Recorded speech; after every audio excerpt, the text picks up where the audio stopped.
Hi everyone, welcome back to my channel. So today's video is unfortunately going to be a little bit more serious than usual. So I've decided to share a story with you regarding an event that happened probably a few weeks back now. I think it was early March that this happened, so I wanted to take the time in this video to finally address it. I think I'm definitely ready to speak up about it now. So like I said, back in early March, I was just sitting at work and someone flagged up this article to me. Basically a website in Singapore, they decided to write an article about me after something I'd said in a previous video about living in Singapore. As you guys know, I get lots of questions about what it's like to find work in Singapore, how did I find work, that kind of thing. So I always try to help fellow expats out that are going to be moving to Singapore and kind of help answer their questions.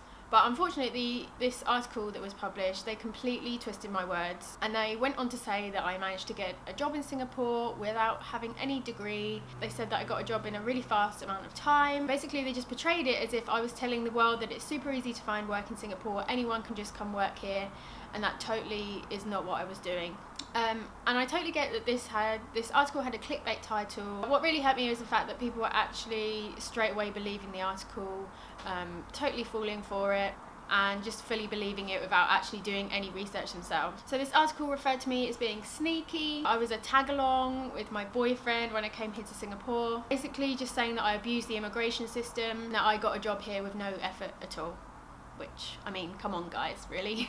So when I first saw the article, obviously I was pretty shocked. And then I started to read the comments and I just couldn't really believe what was happening. The article ended up receiving hundreds of shares, comments, and nearly every comment on the article on their Facebook pages was of a xenophobic nature, implying that I was a prostitute for money. They said that the only way that I'd be able to work here was if I was a prostitute, and that I was stealing Singaporeans' jobs, and that I had no right to be working here. So I wanted to make this video because there's definitely a few things I want to set straight. So first of all, I do have a degree, which I believe was the main argument in the first place. I think the article title was something like "Expat Gets Job Without a Degree" or something. So first of all, that's completely false. I do have a degree, so I'm really not sure what their argument was there. And you have to remember also that in the video I'm speaking on behalf of myself, only one person. I'm sure hundreds of expats could tell you their own story about how they got jobs here, but I'm literally just talking about myself. So the point I was actually trying to make in the previous video was that I do know of a few expats working in Singapore who don't have a degree, that they have like 8 years plus experience working in their field. I think that some people seem to think that having a degree makes you some kind of elite nowadays, that entitles you to getting a job straight away, and unfortunately that just isn't the way things work anymore, and even I find it really sad, but it's the truth. So of course employers are going to be more likely to employ someone with 8 years practical experience than someone who's a fresh graduate and just came out of university. But obviously Singaporean employees are going to actively look for a Singaporean to fill the position before they're even going to consider hiring an expat. So it's not like they're just handing out all these jobs to expats. They're only going to give the role and the job to an expat if it can't be filled by a local Singaporean. Only then will they open it up to a foreign talent. And I know that the MOM do all the necessary checks to make sure that the person applying for the job is suitable for the role. So what I noticed when all this craziness was going down was that the majority of these disgusting comments were coming from the older generation. And they have this mentality that foreigners are coming over, they're stealing their jobs. And unfortunately, this mindset happens all over the world. It's even happening in the UK at the moment. And it's really, really sad to see. So I think what a lot of these kind of people fail to realise is the reality is that people travel the world, they like to look for work in different countries, and at the end of the day, why shouldn't they get to experience that? In no way was I belittling Singaporeans or telling people how to take advantage of the immigration system. All I was trying to do was give valuable feedback to other people that want to travel the world, live in other countries, experience other cultures. So I get these kind of questions all the time. I was just literally honestly trying to answer those and help other people out. What shocked me the most about this article is that they were victimising a young girl, which I think was such a low blow. I'm sad to say that I don't think there's one country where racism doesn't exist. But what hurt the most was the fact that I've come here, and if you've been watching my videos since the beginning, you know that I've said nothing but nice things about this country. And you have to remember that I'm not going to be here forever. This is just a phase of my life. So after this happened, I had to leave work, and honestly I was scared to go home. I was scared to get on the train.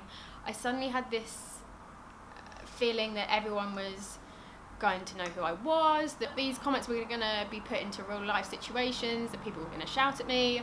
I just suddenly felt quite unsafe, and I just think it was so unfair of them to do that. And I just didn't feel very welcome anymore, which is really, really sad. So anyway, a few weeks later now, and I feel like I can talk about it. I've definitely not let the situation get the better of me. But what I won't forget is how supportive and welcoming you, my viewers, have been since I announced that I was going to move here to Singapore 2 years ago now, if you can believe.